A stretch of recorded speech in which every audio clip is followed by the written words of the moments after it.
What do you think is the key to achieving our goals, our success? Some people suggest things like hard work, focus, persistence.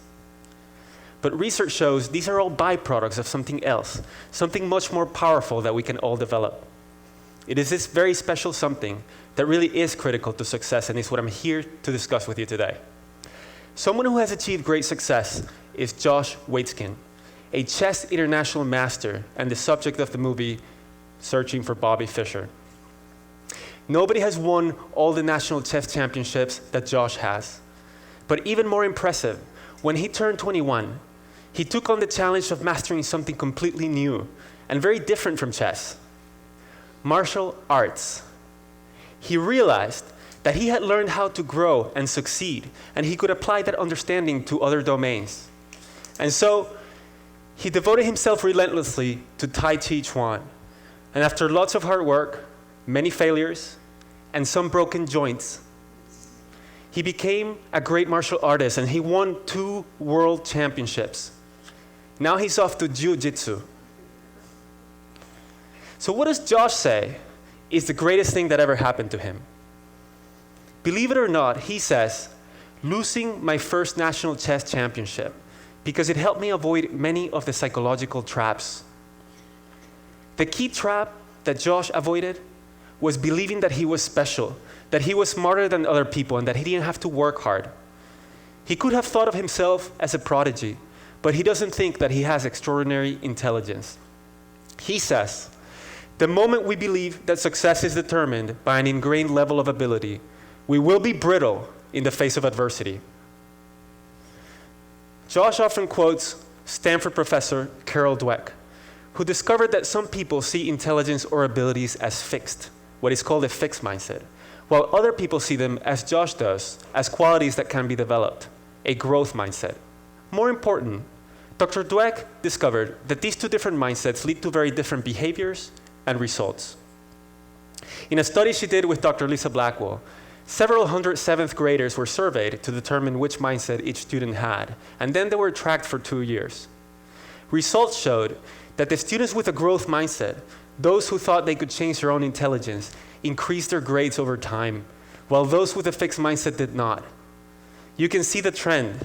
The gap in performance just widens and widens over time. The difference between these 2 groups? A different perspective on intelligence. Other studies have shown similar effects for our mindset about other abilities, like problem solving, playing sports, managing people, or anything else you'd like. Dancing la Macarena. The key to success is not simply effort or focus or resilience, but it is the growth mindset that creates them. The mindset itself is critical.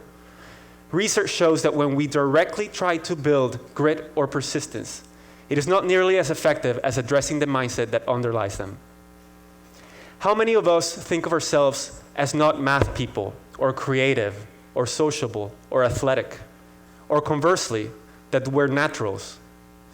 If we're to fulfill our potential, we have to start thinking differently.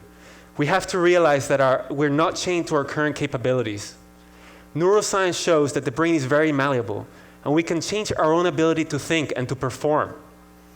In fact, many of the most accomplished people of our era were thought of by experts to have no future. People like Charles Darwin, Lucille Ball, Marcel Proust, and many others. But they, along with all great achievers, from Mozart to Einstein, built their abilities. But the key insight that I would like you to walk away with today is that when we realize that we can change our own abilities, when we have a growth mindset, we bring our game to new levels. So how does a growth mindset do that? It turns out that there are physiological manifestations to mindset. Brain scans show that for people with a fixed mindset, the brain becomes most active when receiving information about how the person performed, such as a grade or a score. But for people with a growth mindset, the brain becomes most active when receiving information about what they could do better next time. In other words, people with a fixed mindset worry the most about how they're judged, while those with a growth mindset focus the most on learning. There are other consequences of mindset. People with a fixed mindset see effort as a bad thing, something that only people with low capabilities need, while those with a growth mindset see effort as what makes us smart, as the way to grow. And when they hit a setback or failure, people with a fixed mindset tend to conclude that they're incapable. So to protect their ego, they lose interest or withdraw. We observe that as lack of motivation, but behind it is a fixed mindset. Whereas people with a growth mindset understand that setbacks are part of growth. So when they hit one, they find a way around it, like Josh Waitzkin did when he lost in chess or in martial arts. Research clearly shows these effects of mindset. In one study that Dr. Dweck did with Dr. Claudia Mueller, they had children do a set of puzzles. And then they praised the kids. To some of the kids, they said, wow, that's a really good score. You must be smart at this. That's fixed mindset praise because it portrays intelligence or abilities as a fixed quality. To other kids, they said, wow, that's a really good score. You must have tried really hard. That's growth mindset praise because it focuses on the process. Then they asked the kids, okay, what kind of puzzle would you like to do next? An easy one or a hard one? The majority of the kids who received the fixed mindset praise chose to do the easy puzzle, while the great majority of those who received the growth mindset praise chose to challenge themselves. Then the researchers gave a hard puzzle to all of the kids because they were interested in seeing what confronting difficulty would do to their performance. Look at what happened when the kids later went back to the set of easier problems that they started with. The kids who received the fixed mindset praise did significantly worse than they had originally, while those who received the growth mindset praise did better. And to top it off, at the very end, kids were asked to report their scores. And the kids who received the fixed mindset praise lied about their scores over 3 times more often than those who received the growth mindset praise. They did not have another way to cope with their failure. The difference between these two groups? One short little sentence. How often do we praise kids for being smart or for being great at something? We've been told that this will raise their self-esteem, but instead, it puts them in a fixed mindset. They become afraid of challenges and they lose confidence when things get hard. As Josh Waitzkin says, it is incredibly important for parents to make their feedback process related, as opposed to praising or criticizing talent. If we win because we're a winner, then when we lose, it must make us a loser. These studies show not only the mechanisms by which mindset affects performance, but they also show something else that's very important. They show that we can change mindsets. And that's important because most of us have fixed mindsets about something. Another study that showed that we can change mindsets is one in which Dweck and Blackwell did a workshop with 7th graders to instill a growth mindset in them.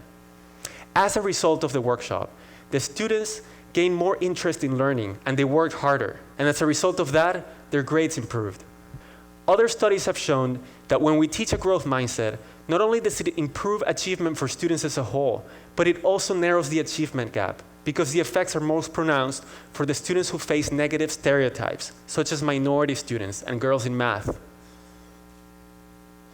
I've spoken mostly about children, but mindset affects all of us. In our workplaces, managers with fixed mindsets don't welcome feedback as much, and they don't mentor employees as much. And employees with growth mindsets about specific skills like negotiations become far better at those skills than people with fixed views. Mindsets can even help us solve big social issues. A recent study showed that when we expose Israelis and Palestinians to the idea that groups can change, they increase their attitudes toward one another, they improve them, and they enhance their willingness to compromise and to work for peace. We also see the effects of mindsets on relationships, sports, health. How is it possible that as a society, we're not asking schools to develop a growth mindset in children? Our myopic efforts to teach them facts, concepts, and even critical thinking skills is likely to fail if we don't also deliberately teach them the essential beliefs that will allow them to succeed, not only in school, but also beyond. There's a lot that we can do to change mindsets, but here are 3 things that any of us can do to instill a growth mindset in ourselves and in those around us.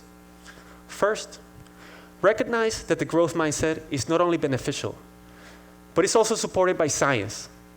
Neuroscience shows that the brain changes and becomes more capable when we work hard to improve ourselves. Second, Learn and teach others about how to develop our abilities. Learn about deliberate practice and what makes for effective effort. When we understand how to develop our abilities, we strengthen our conviction that we're in charge of them. And third, listen for your fixed mindset voice. And when you hear it, talk back with a growth mindset voice. If you hear, I can't do it, add, yet.